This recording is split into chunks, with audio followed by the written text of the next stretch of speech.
நிலையிலே தமிழ்நாட்டில் இந்த 75 நாட்கள் என்னதான் நடக்கிறது என்பது யாருக்கும் தெரியவில்லை. மாண்புமிகு முதல்வர் விஜய் அவர்களுக்கு தெரியுமா? அதிகாரிகளுக்கு தெரியுமா? அமைச்சர்களுக்கு தெரியுமா? சட்டமன்ற உறுப்பினர்களுக்கு தெரியுமா? அல்லது மக்களுக்காவது தெரியுமா என்றால் சந்தேகம்தான் நமக்கு எழுகிறது. சரி, எதிர்கட்சிகளாவது தொடர்ந்து சுட்டிக்காட்டுகிற அந்த விஷயங்களையாவது முதல்வர் விஜய் அவர்கள் எடுத்துக்கொள்கிறாரா என்று பார்த்தால் அதுவும் சந்தேகம்தான் எழுதுகிறது. ஆகவே இன்றைக்கு தமிழ்நாட்டிலே கொழுந்து விட்டு எரிகிற பற்றி எரிகிற பிரச்சனைகளாக பல பிரச்சனைகள், சட்டம் ஒழுங்கு பிரச்சனை, பெண்கள் பாதுகாப்பு, போதைப்பொருள் நடமாட்டம், மின்சார வெட்டு, லாக்அப் டெத் மரணங்கள், பயிர்க்கடன் தள்ளுபடி, யதார்த்தமாக சிறு தவறு நடந்துவிட்டது, தவறு செய்தவர்கள் யாராக இருந்தாலும் நடவடிக்கை எடுப்போம் என்று கடந்து சென்று விடுகிறார்கள் விஜய் கட்சிக்காரர்கள். ஆனால் ஒன்றை மட்டும் அவர்கள் தவறாமல் செய்து கொண்டே இருக்கிறார்கள். முதல்வர் விஜய் எப்படி செய்தார்கள் பார்த்தீர்களா?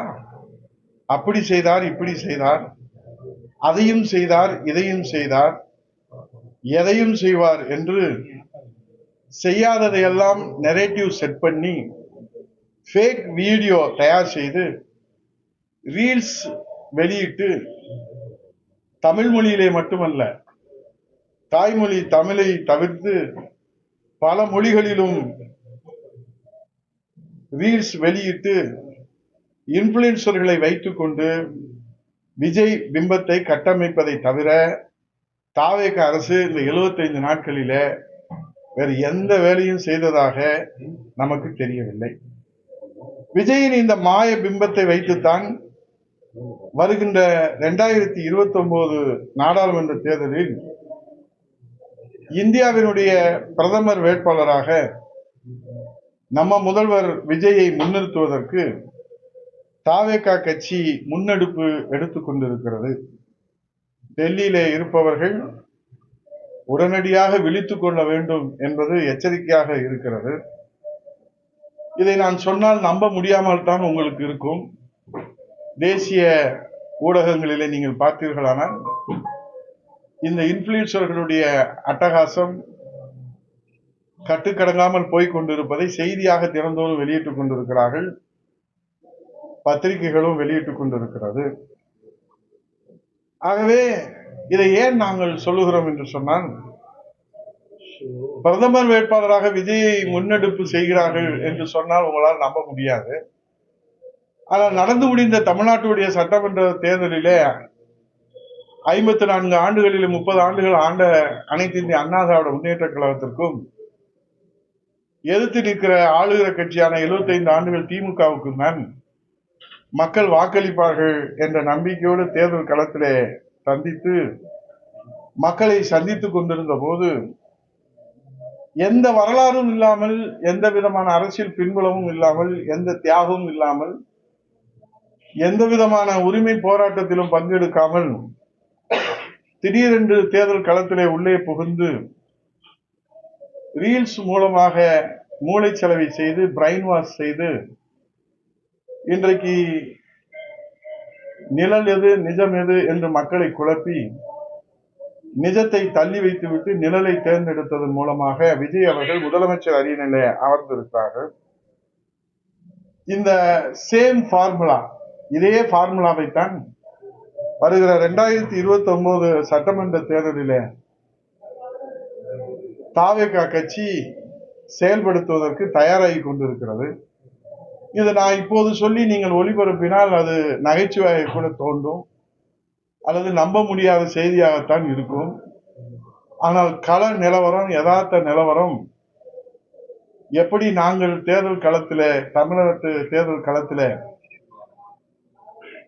கவனிக்க தவறியது, இந்திய தேசத்திலே இப்படி ஒரு ஆபத்து நேர்ந்து விடுமோ என்கிற அக்கறையிலே தான் இந்த விபரீதத்தை முளையிலேயே நாம் தடுத்து நிறுத்த வேண்டும் என்கிற நல்லெண்ணத்திலே தான் இதை மக்களுடைய வெளிச்சத்திற்கு கொண்டு வருகிறேன்.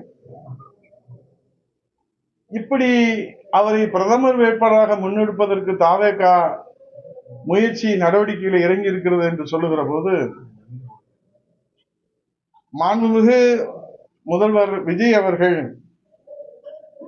தமிழ்நாட்டிலே அவர்கள் நடத்துகிற அந்த அட்ராசிட்டிக்கு அளவே இல்லாமல் போய்கொண்டிருப்பதை நீங்கள் அறிவீர்கள். அதிலே குறிப்பாக விஜய் அவர்கள் தினமும் காலை சுமார் 9:15 மணி அளவிலே தன்னுடைய வீடு நீலாங்கரையில் இருந்து புறப்பட்டு கடற்கரை சாலையில் அமைந்துள்ள தமிழக அரசின் தலைமை செயலரான புனித ஜார்ஜ் கோட்டைக்கு காலை 9:45 10 மணிக்குள்ளாக தவறாமல் வந்து விடுகிறார். எல்லோரும் அறிந்த ஒன்றுதான். தலைமைச் செயலகத்தில் அரசு பணிகளை எல்லாம் கவனித்து விட்டு முடித்துவிட்டு 4:30 அல்லது 4:45 மணிக்கு அங்கிருந்து புறப்பட்டு பல சமயங்களிலே பட்டினப்பாக்கத்திலே உள்ள அவருக்கு சொந்தமான அலுவலகத்திற்கு சென்று அங்கு சிறிது நேரம் இருந்துவிட்டு பிறகு வீட்டுக்கு புறப்பட்டு செல்கிறார். இதுவும் எல்லோரும் தெரிந்தது. இதிலே கவனிக்க வேண்டிய விஷயம் என்றால், முதல்வர் விஜயின் வீடு தமிழக அரசின் தலைமைச் செயலகத்திலிருந்து சுமார் 20 கிலோமீட்டர் தொலைவிலே உள்ளது. முதல்வர் விஜய் கோட்டைக்கு புறப்படும் நேரம் என்பது பொதுமக்களில் பெரும்பான்மையோர் தாங்கள் தங்கள் அலுவலகத்திற்கு செல்லும், பள்ளிகளுக்கு செல்லும் நேரமாகவும் அமைந்திருக்கிற காரணத்தினால் விஜய் அவர்கள் பயணப்படும் வழியிலே, அந்த ரூட்டிலே பாலவாக்கம் தொடங்கி கொட்டிவாக்கம், திருவான்மியூர், எல்பி ரோடு, பட்டினப்பாக்கம் என சாந்தோம் வரை போக்குவரத்து நெரிசல் மிகுந்த பகுதிகளாகும். முதல்வர் விஜய் அவர்கள் கான்வாய் புறப்படும் சமயத்திலே நீலாங்கரையிலே தொடங்கி அவர் தலைமைச் செயலகம் சென்றடையும் வரை அந்த வழியிலே இதர வாகனங்களுக்கு தடுப்புகள் அமைக்கப்பட்டு பாதை சுருக்கப்பட்டு, இதனால் வாகன ஓட்டிகள் இன்ச்சு பை இன்ச்சாக ஊர்ந்து செல்லுகிற நிலையை நாம் தினந்தோறும் பார்த்து கொண்டுதான் இருக்கிறோம். அதனால் மக்களுக்கு பெரும் அவதியும் அவஸ்தையும் ஏற்பட்டு வருகிறது. சாதாரணமாக திருவான்மியூரில் இருந்து ராஜா அண்ணாமலைபுரத்துக்கு உங்களுக்கு எல்லாம் தெரியும் 25 நிமிடத்திலே வந்துவிடக்கூடிய நிலையில முதலமைச்சர் விஜய் பயணிக்கும் சமயத்திலே அதே தூரத்தை 50 நிமிடங்களுக்கு மேலாகிறது. 2 மடங்கு நேரம் தேவையில்லாமல் கடந்து போகிறது. இதெல்லாம் ஒரு குற்றச்சாட்டா என்று நீங்க நினைக்க கூடாது. மாற்றுப்பாதையிலே செல்லலாம் என்றால் கூட அங்கேயும் மக்கள் செல்வதற்கு போக்குவரத்து நெரிசல் மிகுந்த பகுதியாக இருக்கிற காரணத்தினாலே அங்கேயும் செல்ல முடியாமல் மக்கள் புலம்பிக் கொண்டிருக்கிறார்கள். ஆகவே அடையாறு பகுதியை முதல்வர் கடக்கும் சமயத்தில் ஸ்தம்பித்து நிற்கும் போக்குவரத்து நெரிசலிலே சிக்கி 2 சக்கர வாகனங்கள், 3 சக்கர வாகனங்கள், 4 சக்கர வாகனங்கள் இப்படி மணிக்கணக்கில் காத்திருக்கும் பயணிகளுடைய நிலைமை அந்தோ பரிதாபமாக இருக்கிறது. இதுதான் இப்படி என்று சொன்னால், பொதுமக்கள் படும் அவதி இப்படி என்று நாம் சொன்னால், முதல்வர் விஜய் அவர்கள் செல்லும் வழிநெடுகளும் பந்தோபஸ்து பணியிலே தினமும் ஈடுபட்டுள்ள நூற்றுக்கணக்கான போலீசாரின் நிலைமை பொதுமக்களை விட பரிதாபமாக இருக்கிறது. காலையும் மாலையும் 2 மணி நேரத்திற்கு மேலே அவர்களுக்கு டியூட்டி போடுவதாலே போலீஸ் ஸ்டேஷன் அன்றாட பணிகளும் பாதிக்கப்படுவதும் இன்றைக்கு முக்கிய விஷயமாக பார்க்கப்பட்டு, இதற்கு தீர்வு காண்பாரா? எந்த தியாகமும் இல்லாமல் ஒரு உரிமை போராட்டமோ, ஒரு மொழி போராட்டமோ, அல்லது ஜீவாதார உரிமையை மீட்கிற போராட்டமோ, எந்த விதமான தியாக போராட்டங்கள் எதுவும் தமிழக வரலாற்றிலே, அரசியல் வரலாற்றிலே இல்லாமல் ஒரு நேரடியாக சட்டமன்றத்திலே முதல்வராக போகிற பாக்கியம் விஜய்க்கு கிடைத்திருக்கிறது. ஆகா, எவ்வளவு பெரிய செல்வாக்கு என்று புகழ்கிற அதே நேரத்திலே இப்படியும் முதல்வர் ஆகலாம் என்று எல்லோருக்கும் ஒரு ஏக்கத்தை உருவாக்கி இருக்கிற விஜய் அவர்கள் நாளை பிரதமர் வேட்பாளராக முன்னிறுத்தப்பட்டால் என்ன நடக்கும் என்பதை மக்களின் யூகத்திற்கே நான் விட்டுவிடுகிறேன். இன்றைக்கு ஒவ்வொருவரும் மக்களுடைய சேவைக்காகத்தான் சட்டமன்ற உறுப்பினராக தேர்ந்தெடுக்கப்பட வேண்டும் என்று தேர்தல் களத்தில் நின்று வெற்றி பெறுகிறார்கள். அப்படித்தான் இன்றைக்கு 6 சட்டமன்ற ராஜினாமா செய்த சட்டமன்ற உறுப்பினர்கள் எம்எல்ஏவாக வர வேண்டும் என்று தேர்தலில் நின்று இரட்டையிலே வென்று சட்டமன்ற உறுப்பினராகி அவர்களுடைய வாக்களித்த மை காயும் முன்பாக ராஜினாமா செய்திருக்கிறார்கள். எதற்காக ராஜினாமா செய்திருக்கிறார்கள்? மீண்டும் எம்எல்ஏ ஆவதற்காக ராஜினாமா செய்திருக்கிறார்கள். அப்படியானால் இப்போது தேர்ந்தெடுக்கப்பட்ட எம்எல்ஏ பதவியை எதற்காக அவர்கள் ராஜினாமா செய்ய வேண்டும் என்ற கேள்வி எழுகிற போது ராஜினாமா செய்தவர்களுக்கும் புரியவில்லை, ராஜினாமா செய்ய சொன்னவர்களுக்கும் புரியவில்லை, நமக்கும் புரியவில்லை. அப்படி அவர்களுக்கு மீண்டும் விஜய் அவர்கள் சீட்டு கொடுத்து மக்களை சந்திக்க சென்றால் மக்கள் என்ன நினைப்பார்கள்? இப்போதுதானே உங்களை எம்எல்ஏவாக தேர்ந்தெடுத்தோம், மீண்டும் அதே எம்எல்ஏ பதவிக்கு வந்திருக்கிறீர்களே, என்ன காரணம் என்று மக்கள் கேட்க மாட்டார்களா? சரி, அப்படிதான் மக்கள் கேட்கிறார் என்றாலும் விஜய் அவர்கள் இந்த ஜனநாயக படுகொலையை துணிந்து செய்வாரா? அப்படி துணிந்து செய்வாரானால் அதற்கு என்ன தகுதி வேண்டும் இந்த ராஜினாமா செய்த எம்எல்ஏக்களுக்கு என்று யோசிக்கிற போது ஒரு ரகசிய தகவல் நமக்கு கிடைக்கிறது. மிக விரைவிலே வெளியாக இருக்கிற ஜனநாயக திரைப்படம், நம்ம முதல்வர் ஜோசப் விஜய் அவர்கள் நடித்த ஜனநாயக திரைப்படத்தினுடைய டிக்கெட்டை அதிகமாக ராஜினாமா செய்த எம்எல்ஏக்கள் யார் பொதுமக்களிடத்தில் விற்பனை செய்கிறார்களோ அவர்களுக்குத்தான் தேர்தலிலே போட்டியிடுகிற டிக்கெட் கிடைக்கும் என்கிற ரகசிய தகவலும் வெளியாகி இருக்கிறது. இதிலே முதல் பரிசை யார் பெறுவார்கள் என்கிற போட்டியும் ராஜினாமா செய்த 6 பேர்களிடத்தில் ஏற்பட்டிருப்பதாக செய்திகள் வருகிறது. ஆகவே அவர்கள் கள்ள விலையிலே விற்பார்களா நல்ல விலையிலே விற்பார்களா என்பது நமக்கு தெரியாது. ஆனால் அதிகமான ஜனநாயக ஜோசப் விஜய் முதல்வர் நடித்த அந்த படத்தினுடைய டிக்கெட்டை ராஜினாமா செய்த 6 சட்டமன்ற உறுப்பினர்களே அதிகமாக யார் விற்று கொடுக்கிறார்களோ அவர்களுக்கு டிக்கெட் கிடைப்பதற்கு வாய்ப்பு இருப்பதாக செய்திகள் வருகிறது. ஏனென்றால் ஒரு அமைச்சரே சொல்லுகிறார், நான் அமைச்சர் பதவிக்கு முதலமைச்சரிடத்தில் லீவு கேட்டிருக்கிறேன். ஏனென்றால் ஜனநாயக திரைப்படம் ஜோசப் விஜய் அவர்கள் வெளியிடுவதால் கட் அவுட் கட்ட வேண்டிய கடமை எனக்கு காத்திருக்கிறது. ஆகவே நான் முதலமைச்சரிடத்தில் லீவு கேட்டிருக்கிறேன் என்று இந்த கொடுமையெல்லாம் நாம் எப்படி சகித்துக் கொள்வது, எப்படி பொறுத்துக் கொள்வது? நாட்டை ஆளுகிற முதலமைச்சர், அவருடைய திரைப்படத்திற்கு நாட்டை ஆளுகிற அமைச்சர் இன்றைக்கு அமைச்சர் பதவிக்கே லீவு என்று சொன்னால் இதை எப்படி நாம் கடந்து போவது என்று நமக்கு தெரியவில்லை. இதிலே முக்கியமாக இந்த 75 நாட்களிலே இந்த ஆட்சியினுடைய முறைகேடுக்கு பல சாட்சிகள் இருந்தாலும் ஒரு பானை சோற்றுக்கு ஒரு சோறு பதம் என்பதை போல பழனி கோயில் நில விவகாரம், கோயில் சொத்து 100 கோடி தனியாருக்கு 2 கோடிக்கு தாரை வார்க்கப்பட்டிருக்கிறது. இது ஒரு சாதாரண நிர்வாக தவறு என்று அவர்கள் கடந்து போகிறார்கள். ஆனால் உண்மையிலேயே மிக துல்லியமாக திட்டமிட்டு நடத்தப்பட்ட ஒரு ஹீஸ்ட், அதாவது ஒரு கொள்ளை, அதுதான் நடந்திருக்கிறது. ஜூலை 2ஆம் தேதி 2026 அறநிலைத்துறை தக்கார் பெரும் மதிப்புக்குரிய மாரிமுத்து அவர்கள் கடிதம் எழுதுகிறார். பழனி கோயில் இணை ஆணையர் ஜேசி மாரிமுத்து, இந்த நிலத்திற்கு நான் தான் தக்கார், நீதிமன்ற உத்தரவு இருப்பதால் இதை யாருக்கும் பத்திரப்பதிவு செய்யக்கூடாது என்று சார் பதிவாளருக்கு ஆட்சேபனை கடிதம் எழுதுகிறார் ஜூலை 2ஆம் தேதி.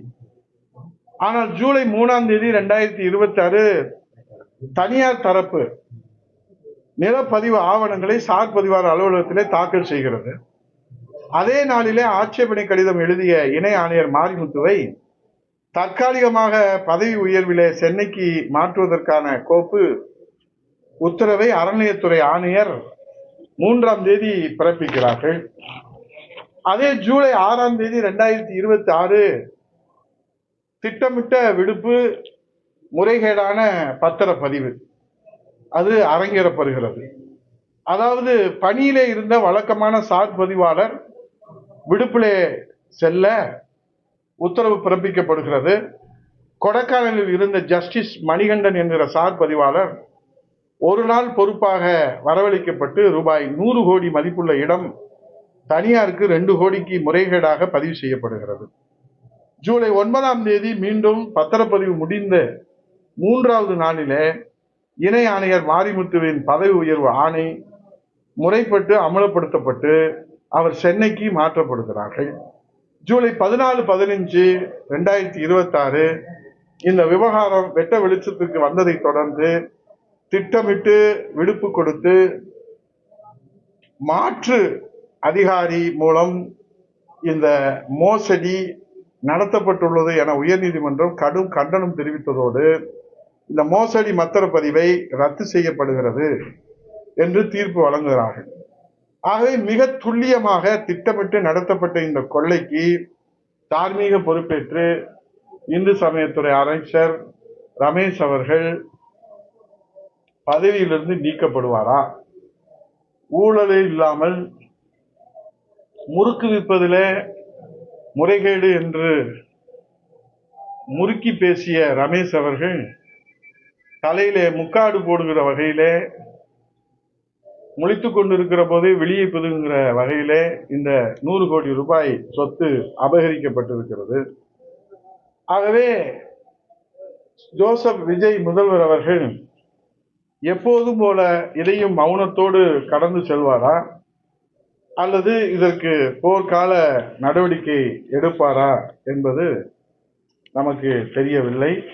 பொறுத்திருந்துதான் பார்க்க வேண்டும். ஆகவே தூய ஆட்சி தருவேன் என்று சொன்ன ஜோசப் விஜய் அவர்கள் அமைச்சர், இந்து சமய அமைச்சர், இன்றைக்கு சிபிசிஐடி தாவேக அரசின் கீழே இயங்குகிறது. அதிலே நமக்கு நியாயம் கிடைக்குமா என்று தெரியாது. ஆகவே சிபிஐ இதற்கு விசாரணை வேண்டும் என்று புரட்சி தமிழர் ஐயா எடப்பாடியார் அவர்கள் கேள்வி எழுப்பியிருக்கிறார்கள், கோரிக்கை வைத்திருக்கிறார்கள். அதனாலே இப்போதே இந்த ஆட்டம் தாங்க முடியல சாமின்னு 75 நாள்ல மக்கள் படுகிற அவஸ்தை சொல்லி முடியவில்லை. நாங்களும் உங்களிடத்தில் சொல்லுகிறோம், ஊடகங்களும் இன்றைக்கு மக்களிடத்தில் கொண்டு போய் சேர்க்கிறீர்கள். அப்படிப்பட்ட இந்த ஜோசப் விஜய் இப்போது எங்கே சென்றாலும், ஆய்வுக்கு சென்றாலும், ஆட்சி அதிகாரத்தில் தலைமை செயலகத்துக்கு சென்றாலும் அவர் முழிக்கிற மொழி திரு திருன்னு பார்க்கிற போது பேய் அரைஞ்ச மாதிரி ஏன்டா இருக்கன்னு கேட்குறாங்க. ஆனா நமக்கு தான் தெரியுது, முதலமைச்சருக்கே தகுதி இல்லாத முதல்வரை இந்த தமிழ்நாடு பெற்றிருக்கிற போது அவரை இன்றைக்கு நெரேட்டிவ் செட் பண்ணி அதில் ஃபேக் வீடியோ உருவாக்கி எல்லா மொழிகளிலும் இன்ஃப்ளூயன்சர்களை கூலிக்கு அமைத்து இன்றைக்கு விஜய் விஜய் என்று கூப்பாடு போட வைத்து 2029 பாரத பிரதமர் வேட்பாளராக விஜயை முன்னிறுத்துவதற்கு தாவேகா கட்சி முன்னெடுப்பு நடத்தி கொண்டிருக்கிறது. எது எப்படி என்றாலும் என்னுடைய தனிப்பட்ட கருத்து என்னவென்றால், யாரிடம் விஜய் பருப்பு வேண்டாலும் பாரத பிரதமர் நரேந்திர மோடிஜி அவரிடத்தில் விஜயின் பருப்பு வேகாது என்ற நம்பிக்கையோடு நிறைவு செய்கிறேன். நன்றி, வணக்கம். அவங்களே மத்திய அரசுக்கு இணக்கமா தானே இருக்காரு விஜய் அதாவது இணக்கமா இருக்கிறாரும் சரி, இணைந்து போனாலும் சரி, 2029 நாடாளுமன்ற தேர்தலில் இன்றைக்கு பாரத பிரதமர் நரேந்திர மோடிஜி அவர்களை எதிர்த்து நிற்பதற்கு ஒரு புதிய முகம் தேவைப்படுகிறது.